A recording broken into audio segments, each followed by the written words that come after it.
What does it mean to live truly free, not just unshackled from external oppression, but liberated from the invisible chains of our own desires, fears, and illusions?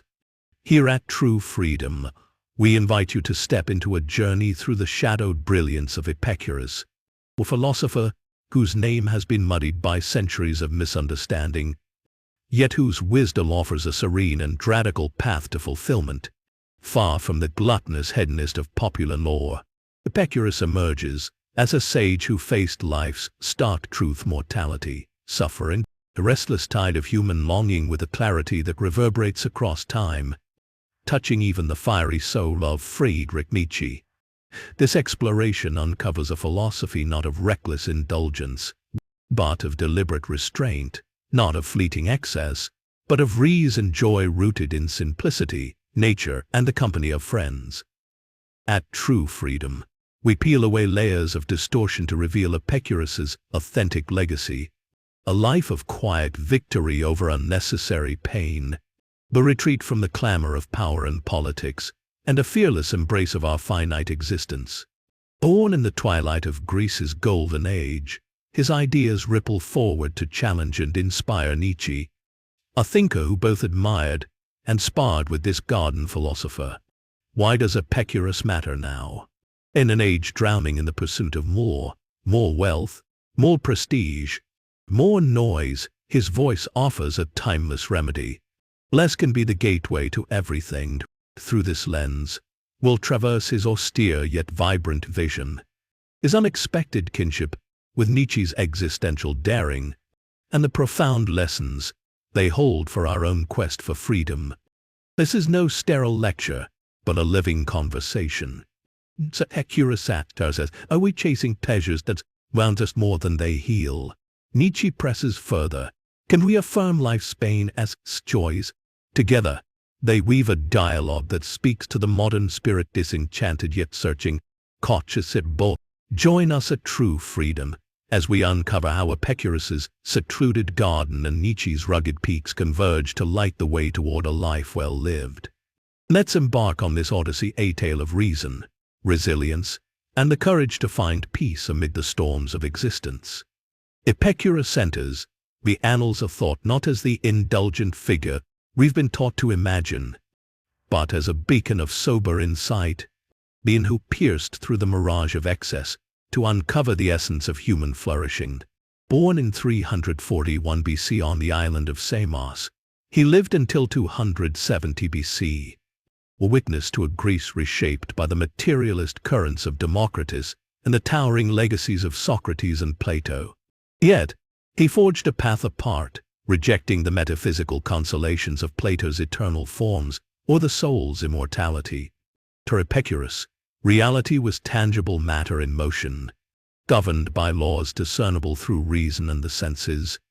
His philosophy was anchored in the present, unshackled from the superstitions of old, yet pragmatic enough to honor tradition without bowing to its weight. His life was a living testament to his doctrines. Raised among Athenian colonists on Samos, Epicurus journeyed to Athens of 18, encountering the intellectual titans of his era's Crates at the Academy, Aristotle in Chalcis before following his father to Culphan after Alexander the Great's death appended Samos. By 307 BC, under the archonship of Anaxicrates, he returned to Athens, establishing the garden, a haven of simplicity and philosophical exchange. Diogenes Laertius, a historian revered by Nietzsche, portrays him as a figure of unsurpassed kindness, adorned with bronze statues by his countrymen, surrounded by friends beyond number, driven by a youthful contempt for teachers who failed to unravel Hesiod's chaos.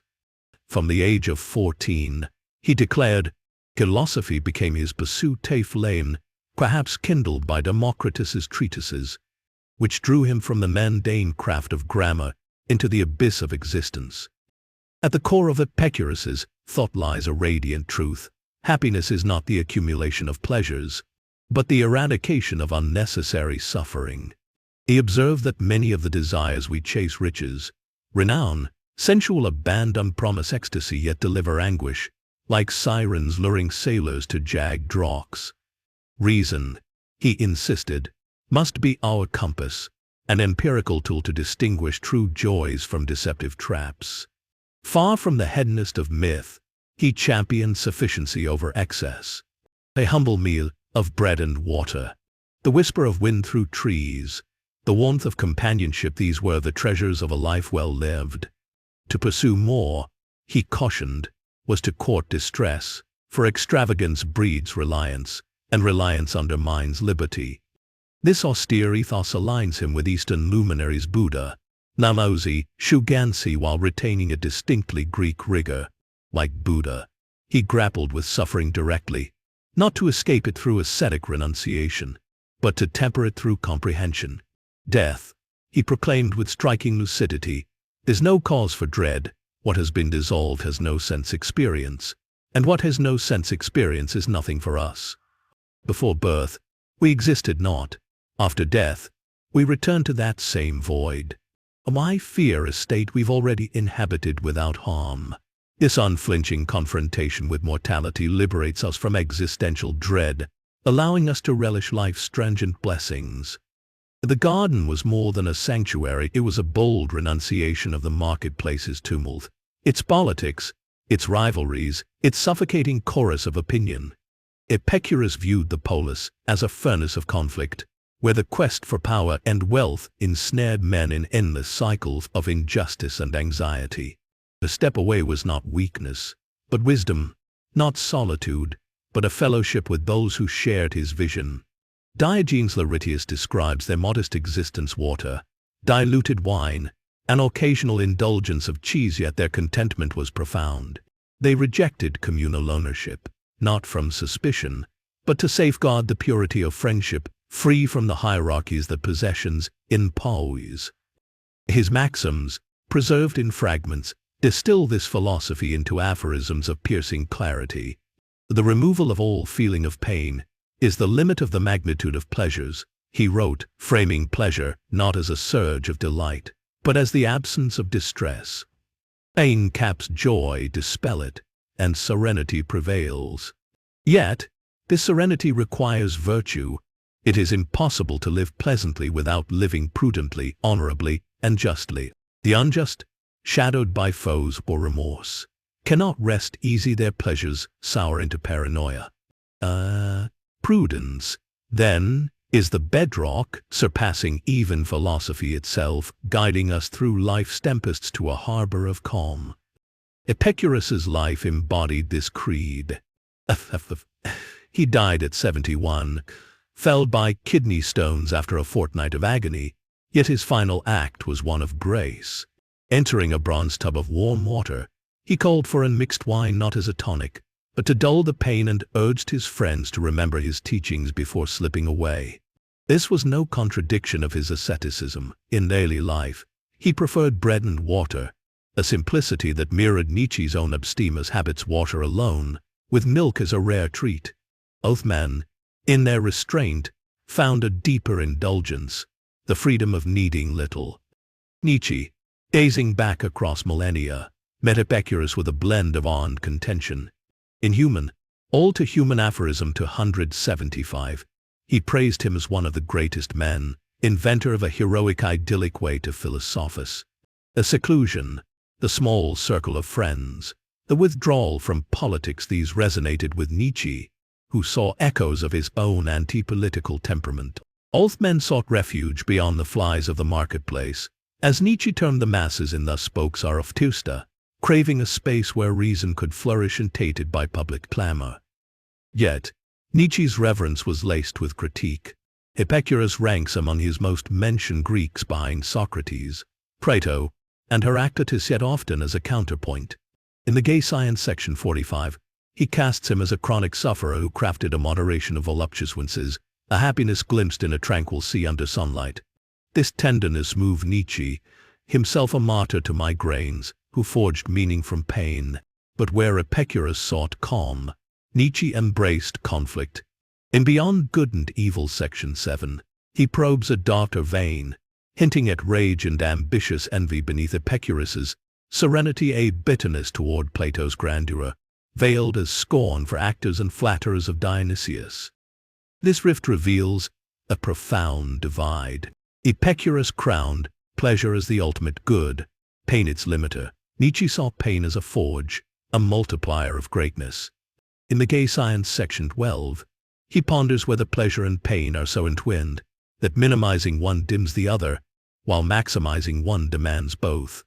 The Stoics, he suggests, understood this, steeling themselves against both, while Epicurus curated his garden to evade distress. Nietzsche's Dangerous perhaps evokes a life of heights and depths, a vivid foil to Epicurus's placid shore. Still, their bond endures. Both spurned metaphysical crutches, Plato's afterlife, Christianity's hell, embracing a life affirmed within sensation. Epicurus's materialist honesty, his refusal to flee into other worldly fables, won Nietzsche's esteem. In Daybreak Aphorism 72, he charts how Rome's Epicurean nobility yielded to Paul's hellfire, only for science to resurrect Epicurus's victory over fear. Epicurus is once more triumphant. Nietzsche exults, heralding a world freed from afterlife terrors and liberation, too fresh to fully fathom. Epicurus's approach was practical. Align expectations with reality, not reality with ideals. In his letter to me, NIETZSCHE'S, he praises self-sufficiency, not to fetishize scarcity, but to thrive with little, finding barley cakes and water as delightful as luxury.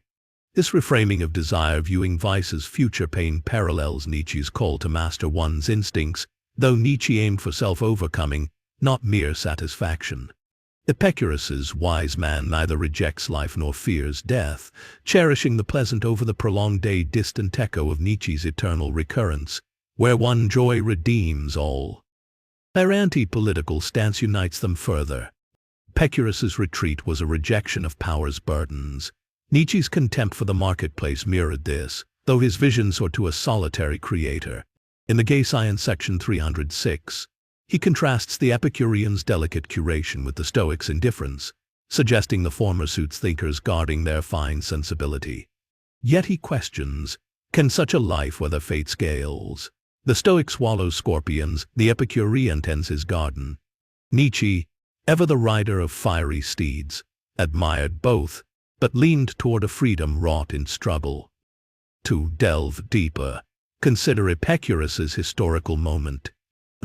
Socratic Greece was a crucible of change, where the old aristocratic mysticism values inherited, unexplained, clashed with the theoretical life of Socrates, demanding rational justification.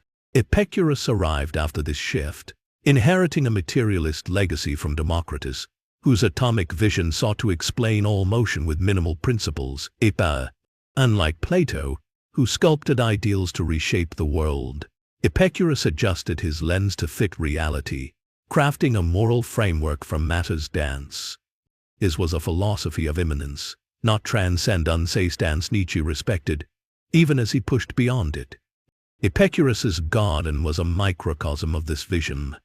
Its frugality, half pints of weak wine, water as the norm, belied a richness of spirit. Rejected Pythagorean communalism, not from distrust, but to preserve autonomy within friendship. His death, too, reflected this balance, a final indulgence of wine amid agony, yet a lifetime of bread and water. Nietzsche, sipping only water or milk, shared this ascetic thread, though his solitude was sterner, less communal than Epicurus's convivial retreat. The Maxims amplified this ethos. Chance has a small impact on the wise man, Epicurus wrote, emphasizing reason's power to neutralize fate's whims. Pain, he argued, is either brief and intense, or mild and prolonged, thus manageable through perspective. Nietzsche might have quibbled deep pain can linger, sharp and deep, but admired the rational effort. It is better to be unlucky in a rational way than lucky in a senseless way. Epicurus sated, a sentiment Nietzsche echoed in his disdain for reckless fortune over deliberate choice. Their views on piety diverge yet converge. Epicurus urged pious opinions about the gods not from faith, but prudence covering all bases to live fearlessly. Nietzsche, in the Antitrist, saw this as a lost chance, lamenting Paul's triumph over Rome's Epicurean elite. Yet both rejected fatalism, Epicurus to preserve agency, Nietzsche to defy mechanistic chains. For Epicurus, adjusting desire was key. Train the mind to see vice's cost, and simplicity becomes natural. Nietzsche's alcoholic analogy reframing whiskey as calamity nods to this, though he sought transformation, not tranquility. Epicurus's legacy is a paradox, a hedonism of restraint, a materialism of joy, an anti-politics of presence. Nietzsche saw in him a mirror and a foil, a man who loved life without illusions, yet shunned the agony Nietzsche deemed vital. Together, they pose an enduring question: can freedom bloom in simplicity, or must we wrestle the abyss to claim it? Their answers differ, but their challenge persists, a lodestar for our restless era. To expand this Odyssey, let's linger on Epicurus's method. His rejection of metaphysical comforts, as Nietzsche termed them in The Birth of Tragedy, was no mere negation, but a positive affirmation of the senses. He believed matter's laws sufficed to explain existence, no need for divine puppeteers or eternal souls. This groundedness freed him to focus on suffering's root, not physical pain, which passes, but psychological distress, fear of death, loss, punishment. By reasoning these away, he offered a life unclouded by phantoms, a clarity Nietzsche prized despite his own metaphysical flirtations.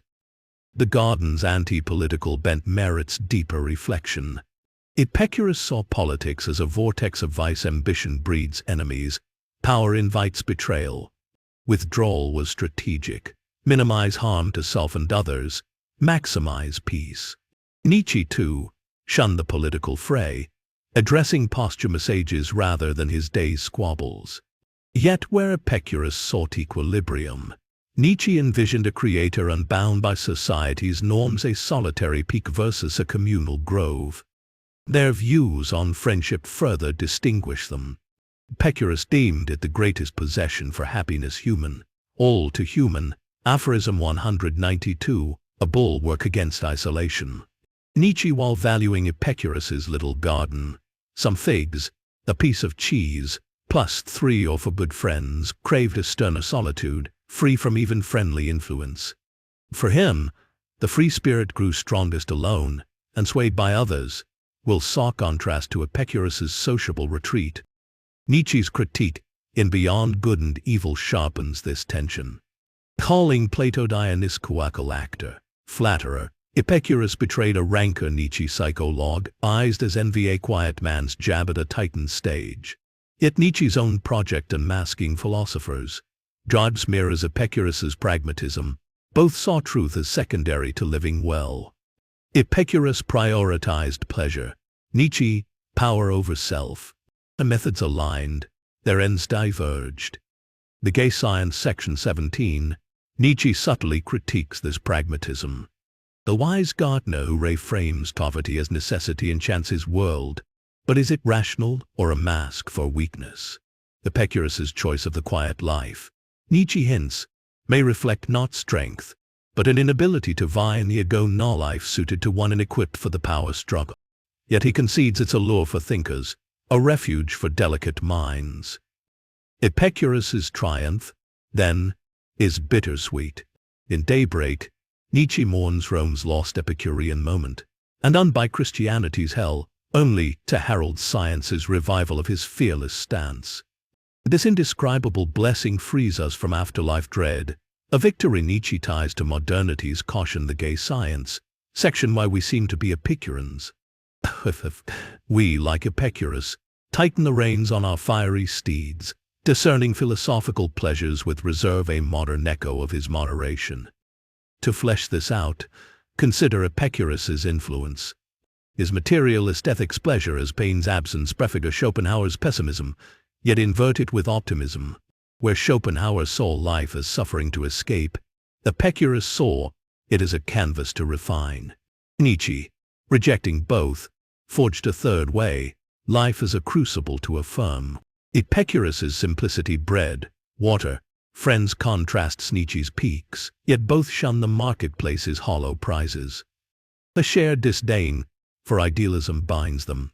Epicurus adjusted ideals to reality. Nietzsche shattered ideals to create anew. Both saw politics as a fool's game, Epicurus for its strife, Nietzsche for its mediocrity. The garden and Nietzsche's mountaintop, though distinct, reject the polis's noise for a higher calling, freedom through self-mastery. In sum, Epicurus offers a philosophy of presence here, now, unburdened by fear. Nietzsche, admiring this, pushes beyond to a philosophy of becoming painful, glorious and bound. Together, they frame our quest, simplicity or struggle. Their dialogue, spanning centuries, invites us to choose or transcend the choice. Epicurus and Nietzsche, through their divergent yet entwined paths, gift true freedom, a dual vision of liberation. Epicurus cultivates peace in simplicity, stripping away life's burdens. Nietzsche ignites freedom in strife, embracing its full intensity. Epicurus shows that happiness lies in shedding what harms, finding wealth in the mundane. Nietzsche insists we affirm life's totality, pain as much as joy, to claim its depth.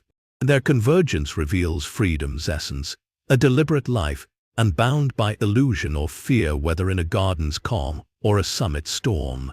This is their enduring worth, a summons to live with purpose, rooted in the real. Which speaks to you, Epicurus's tranquil retreat or Nietzsche's bold ascent? Share your reflections below, pass this along to a friend pondering life's mysteries, and subscribe to True Freedom for more voyages into wisdom's core. Next, Emma and Alexander will join us, offering their insights right after this. Their perspectives promise to enrich our journey. Stay tuned. Hey you, ready to dive deep into some philosophy? Today we're looking at Epicurus. And get this, his ideas about living a good life actually connect to Nietzsche's thoughts about freedom. Yeah, that's right. Pretty wild, huh? It is. The article you gave me, Epicurus and Nietzsche, a philosophical odyssey on freedom. It really gets into it. Yeah, it does. So Epicurus, I think a lot of people, when they hear that name, they think of somebody just, indulging in every pleasure imaginable. Mm-hmm. Right? Mm-hmm. But that's not really the whole story, is it? No, not at all. It's a really common misconception. Yeah. This article paints a different picture. He wasn't saying you should live a life of pure indulgence. He was more about, simple pleasures and getting rid of suffering you don't need. So it wasn't about, maxing out pleasure no matter what. Right. It was about, minimizing pain. Yeah. And finding contentment. Exactly. And the article even uses this great example. Epicurus thought real happiness doesn't come from chasing fleeting highs, those things that just leave you wanting more. It comes from removing what causes you pain. That makes a lot of sense, actually. Yeah. Yeah, it makes me think about all the stuff I stress over. The things I think I need. Are they really adding to my life? Yeah. Or are they just causing unnecessary suffering? It's a really good question to think about. And here's the thing. Epicurus, he lived centuries ago, but he had some surprisingly modern views. Really? Yeah. For example, he emphasized reason and observation. Okay. And that's very similar to how we approach knowledge and understanding today. Through science. Exactly. That's pretty cool. Now that is food for thought. Yeah. What else about his views might surprise us? Well, how about his view of death? Oh, okay. He saw death as just a natural part of life. Interesting. Nothing to be afraid of. So, no, elaborate rituals? No. Or worrying about the afterlife? Not at all. He had a really straightforward view. The article explains it. He saw death as just going back to the state we were in before we were born. Okay. A state that we don't fear. Wow. Right. That is a powerful way to think about it. So if we're always worried about death, does that fear actually stop us from, really living right now? It's a great question, and it really gets to the heart of what Epicurus was teaching. Now, to understand him better, we need to talk about his garden. Okay, yes. The garden. Yeah. I've heard it described as this, idyllic haven.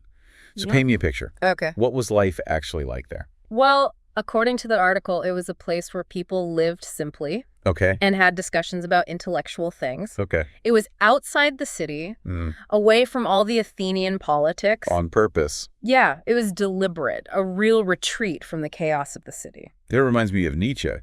He didn't like what he called the marketplace. He meant all those social pressures, the superficial stuff, the constant wanting for status and wealth. And like Epicurus, he thought you find true fulfillment outside all that. So they both thought chasing power and wealth wasn't satisfying. Yeah. Maybe even that it causes suffering. Exactly. Wow. It's like they understood way before we got obsessed with more, that getting more stuff doesn't make a better life. I mean, think about it. Don't you ever feel overwhelmed by all the noise and demands of modern life? Could stepping back and simplifying, like create our own version of a garden, Yeah. whether it's a real garden or just like a metaphorical one, Yeah. could that actually lead to more genuine happiness? It's definitely something to think about. But let's not forget Nietzsche. Okay. He admired Epicurus in many ways, Uh-huh. but he also had some critiques. Oh, I bet. I'm sure they didn't agree on everything. What were some of their disagreements? Well, the article points out some instances where Nietzsche praises Epicurus. For example, he called him a heroic, idyllic philosopher Ah. and really admired his courage in facing death head-on. But There's always a but, isn't there? there is. Nietzsche also challenged some of Epicurus's core ideas. Like, one big difference was their view of pain. Right. We've talked about how Epicurus wanted to minimize pain. Right. But Nietzsche, he had a totally different perspective. He thought suffering could help you grow. So for Nietzsche, it wasn't about avoiding discomfort. Right. He thought there was value in struggling. Exactly. And that leads to a really interesting question for all of us. Oh, yeah. What's that? Do we agree with Epicurus that we should try to minimize pain?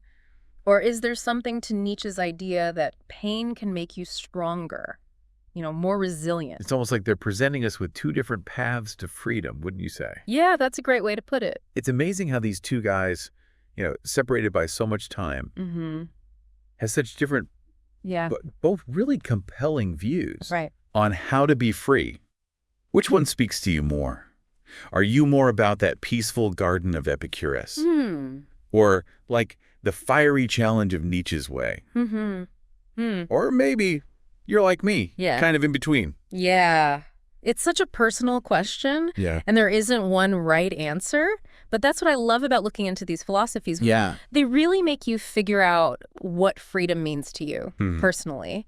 To really get them, though, I think we need to look at the history. That's a good point. The article does a good job of setting things up, reminding us that Epicurus was around when Greece was going through a lot of change. Exactly. Yeah. Think about it. The old ways of thinking, the mythology, all that, it was bumping up against those new ideas about logic and reason. Thinkers like Socrates were all about that.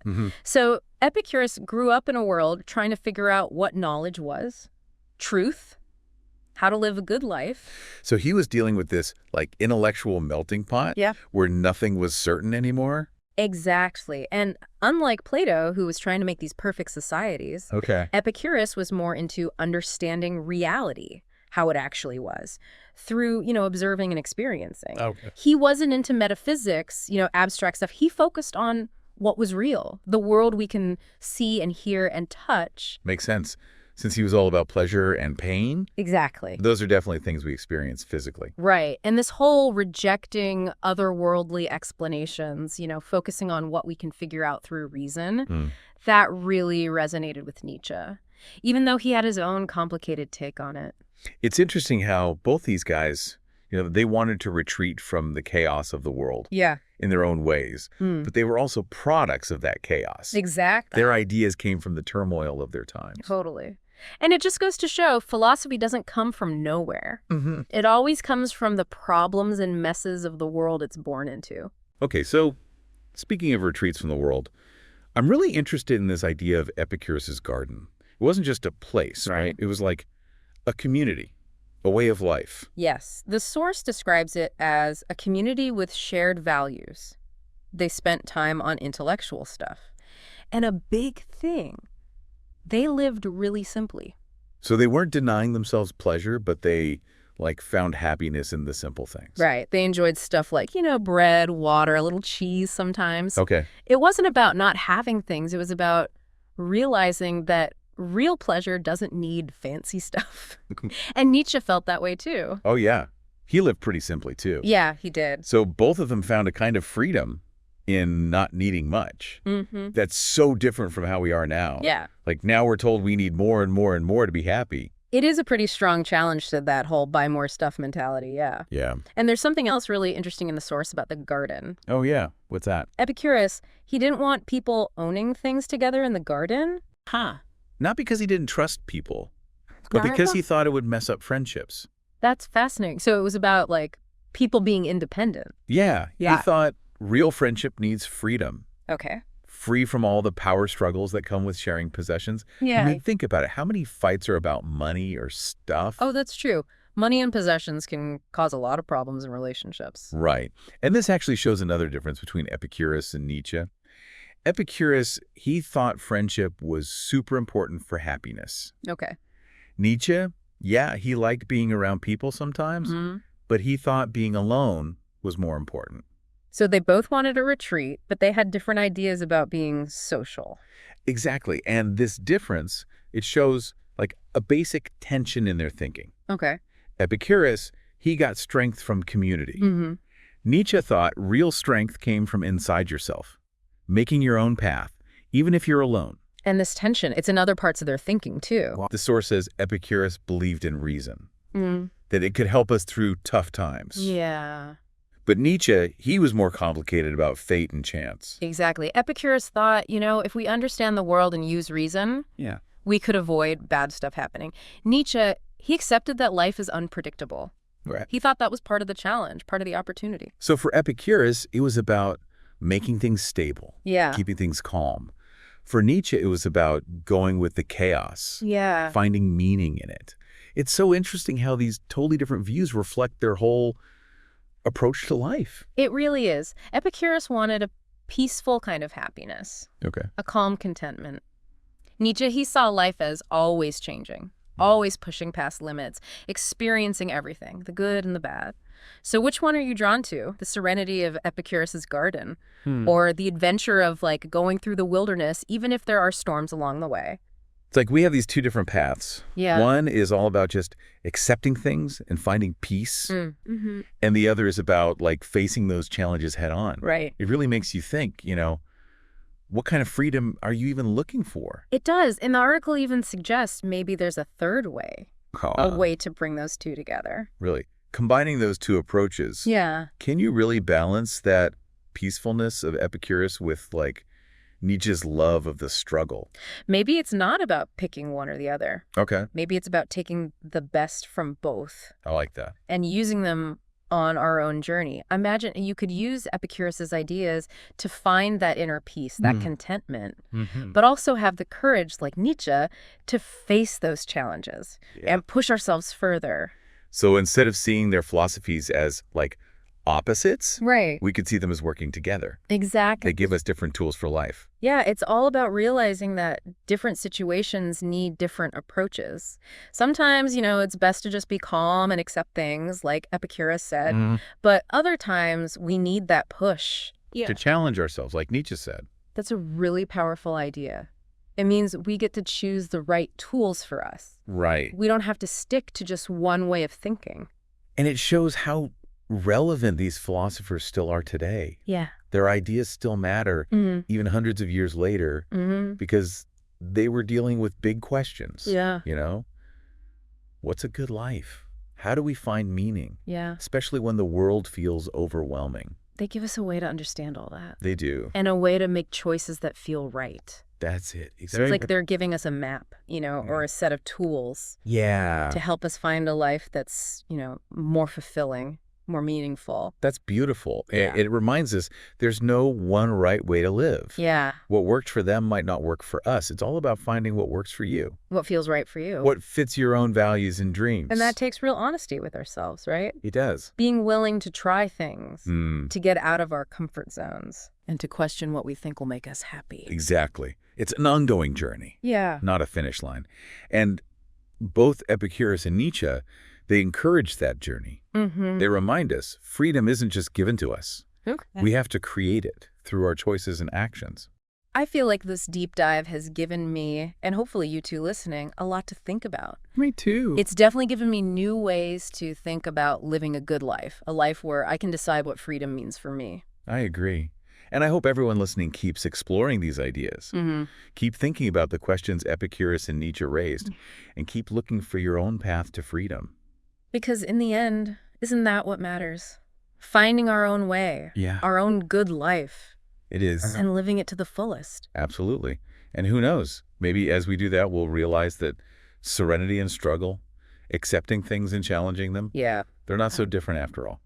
Well, I think that wraps up our deep dive. It does. But the conversation, this whole journey of figuring ourselves out, it's just getting started. It is. So, to everyone listening, keep asking questions, keep exploring, keep searching. And keep diving deep. Yeah. Until next time.